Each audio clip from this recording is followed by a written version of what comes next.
Hello there! Right here we have a brand new 1.18 snapshot. This is part 2 of the Caves and Cliffs, being snapshot 21W44A. In it we get new caves underneath old worlds, as well as they address the security issue with players having their names displayed. This and much more we will be covering in this review, so make sure you hit the like button. And let's get started. The first thing they did is they added in the new cave systems to old worlds. So this is my 1.17 world, and if you come look underneath of it, you can see that even though we are below Y level 0, we now get the deeper caves as well as the taller worlds, but we also get to the actual caves down here. Currently it looks like they're not full of deep slate, but instead they're full of just stone. But there is the tough blocks down here. And here's also some lichen. The transitions between the old 1.17 caves and the new 1.18 ones seem to be pretty noticeable. And all of the old bedrock that was in the 1.17 chunks is now turned into deep slate. That's why it looks really flat right here, because this was all nice flat bedrock. We used to have void underneath, but now we have this nice little cave. And if we break down to the bottom of the world, you can see that it looks like there currently isn't any bedrock underneath of this. But instead we can actually see a bunch of different types of ores and also the tough block. And we even got some gravel here, which is floating. Pretty weird. But they'll probably fix this problem where we have deep slate as well as not having bedrock down here. Because they said they are still in the stages of working on trying to make the transition as nice as possible between the old chunks and the new chunk. Look at this geode here that generated right between the old and new. So the top got cut off. And there's also some of the new biomes in these old chunks. So here's the lush caves. I tried to find some of the new dripstone caves in the old chunks, but instead it took me to an area where there wasn't any. Overall, it's a good start, but they still got a bit more to do before they can have the full release of 1.18. Now when loading up your 1.17 world in 1.18, there is no kind of message saying, do you want to update your world? Do you want to have the new caves in your old world? Because at the moment, it just automatically switches all the empty chunks underneath of old worlds into them being filled up with blocks and caves, and eventually there's going to be bedrock down here, and the old bedrock is being removed. They did talk about adding options so that you can choose to keep your old bedrock and not have it be converted into deep slate, and also choose not to have any blocks placed below, but so far we haven't seen that. So I hope it comes pretty soon. Otherwise, you're going to have to use like third-party programs to prevent some chunks from getting updated. What do you guys think about this? Do you think there should be a type of toggle? Let me know in the comments. They also added this new online option where you can have it so that realms notifications can be on or you can turn them off, and the ability to hide your name from showing up on servers list. So you can turn this on or off. So if you turn it off when people hover over top of different servers, your name actually won't show up as being online. This was kind of a security issue where people were being targeted because the game was automatically giving this information out publicly to anybody who was checking servers. And there was a bot that was keeping track of when famous people joined servers, then people would try to go onto that server and troll that player. An incident actually occurred where they thought that they found Jeb on a server and they trolled him, but it wasn't actually Jeb, as just a fake account. And the fake Jeb was actually AFKing my wither skeleton farm. And for those who don't know, Jeb actually doesn't approve of auto mob farms, which is one way that you could actually tell that this wasn't the real Jeb. And it's very possible that the person who put this fake Jeb in actually did this as a joke, knowing that Jeb doesn't like auto mob farms. Even though it was a fake Jeb, it did get the attention of the Mojang developer, and they implemented this fix. They also changed the way that simulation distance works in Java to make it more like Bedrock Edition. So simulation distance just means anything inside its area is working like normal Minecraft, where render distance can be actually higher, but it's just for visuals, meaning that you can see stuff out far, but it doesn't mean stuff is actually occurring out there. So they edited it so that blocks and fluids are now affected by the simulation distance. So let's go ahead and I set up this testing world, and I have the chunk processing status bees, which just tell me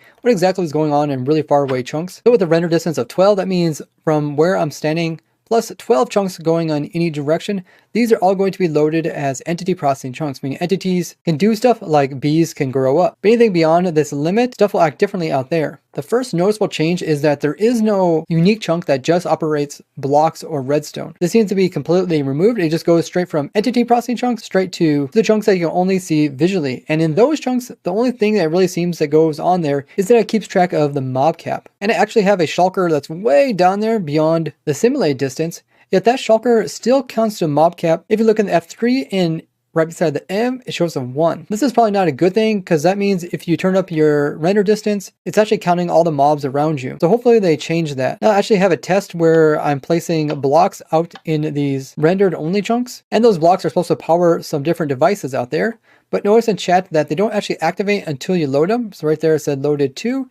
And actually loaded one of the command blocks that's out here. And there's the shulker that I was talking about that's being counted. Now if we put a redstone device right over top of the chunk border between the sim distance and the render distance, and if we go ahead and activate the redstone device out there, the command block isn't going to actually activate once again until we hop into the next chunk and load it. So it don't seem like you can send any redstone signals into the rendered only chunks. The next thing we're going to do is lower our simulation distance to the smallest, which is 5, and then we're going to see if we can get these crops to grow. So the plants grew up, and even though we only have a sim distance of 5, meaning that it only goes out to here, it actually grows plants beyond that. And you can see these actually grow all the way out to the 8 chunk radius where random ticks occur. That means you can actually have stuff that is random tick occur beyond where the game is actually having most stuff occur. Because of this change, they do recommend that you try out your redstone contraptions to see if they still work the same way. In this new snapshot, they also came in with optimized entity collision. You might notice it before, if you have a lot of entities in one spot, the delay can be quite noticeable. Look at this Minecraft house here. It seems all normal until you get over here. It's completely unsupported underneath. What is something strange that you found in the snapshots? Make sure you're subscribed with notifications on so you don't miss my future crazy discoveries. The Mojang developers are also working hard in fixing different bugs that popped up during the process of making these new updates to the 1.18. So once again, this week we'll take a look at all the different things that they fixed over the past week. Some of these are actually considered new features. It used to be every time that you would sleep away a night by just hopping in your bed, once it would turn daytime, it would also reset the time that the next time it would rain. This included thunder, meaning that it was almost impossible to get rain or thunder if you sleep away every night. This wasn't such a big issue in the past, but now that we actually have people relying on rain, which produces snow and snowy biomes, to fill up their cauldrons with powder snow, it's kind of important that it at least snows some of the time, even if you sleep away all the nights. Because of this, they actually changed it. So now sleeping away the night doesn't set the rain value to something higher than 1 day. And it won't actually reset the rain unless it's raining while you go to sleep. Then when you wake up, it's going to reset the weather. Now the rain stopped. They fixed a few problems to do with mine shafts and torches. The first one being that torches were being placed opposite of where they were supposed to be, and they were attaching to blocks that weren't actually wood. There was also cases where it appeared that there were torches lighting up an area, but there wasn't actually any torches around. They also resolved the problem where mine shafts that were underneath of Y level 0 had less torches than ones above it. Large dripstone columns could actually pop up through the surface of the ground and leave these dripstone points. This was an unintended feature, so they removed these. With tweaks that they recently made to biomes, different structures which were supposed to spawn in different mobs, such as witch huts spawning in witches, weren't actually working. This was unintended, so they went ahead and fixed this, so you should be able to get guardians and ocean monuments, and similar thing with other structures. A similar problem was happening inside of nether fortresses with wither skeletons. They were only spawning on actual nether brick. They resolved this, so once again, my wither skeleton farm using a piglin and dog will work. Foxes and wolves were actually supposed to spawn here in the new grow biome, but they weren't, so now that's changed. Foxes were also supposed to spawn on top of podzol, as well as coarse dirt, so they could spawn in these type of biomes, but they weren't, so now this has changed. There was a problem that when the wither was actually low health, it wasn't actually coming down from the sky, and this has been resolved. In the previous snapshots, there were some problems with the nether dimension and generating. The very top of the world was actually missing the bedrock, and this is where it should be, but instead it's just flat with some decorations on top, as well as the basalt deltas, so now it looks like this once again. The new mountain biomes that they added in weren't actually necessary in order to get the advancement called adventure time. So they added it so you need all the different mountains in order to get it. They also fixed it so you have to get the new cave biomes, as well as getting ocean and deep ocean biomes. There was a similar problem with the renaming of the giant spruce taigas. Now that they're called old growth spruce taiga, they also had to be added into the advancement. This included the old growth birch forest. And they did this for the windswept biomes, including gravelly hills and windswept savanna. So now there's a total of 50 different biomes you have to visit before getting this advancement.